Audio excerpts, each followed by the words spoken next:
65 லட்சம் விலை மதிப்புள்ள கார் கேட்டது வரதட்சணை இல்லையா?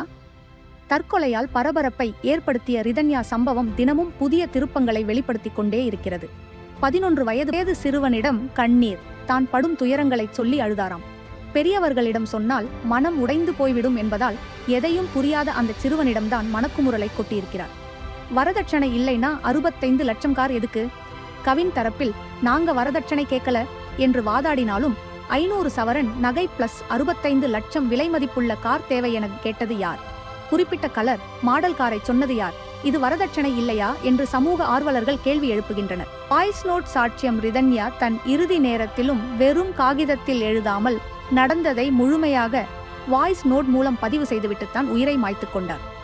மாமா என்னை அடிக்கிறார், கடிக்கிறார், இதை யாரிடமும் சொல்லாதே என்று அந்த சிறுவனிடம் கண்ணீர் மல்க கூறியுள்ளார். வரதட்சணை கலாச்சாரத்தின் வழி நான் என்ன செய்கிறேன், நீ என்ன செய்கிறாய் என்ற போட்டி மனப்பான்மை இன்னும் சமூகத்தில் ஆட்சி செய்கிறது.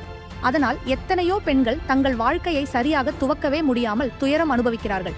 சுருக்கமாக சொன்னால் ரிதன்யாவின் வாழ்க்கையை முடிவு செய்ய வைத்த காரணம் 65 லட்சம் கார் நகை வரதட்சணை அழுத்தம்.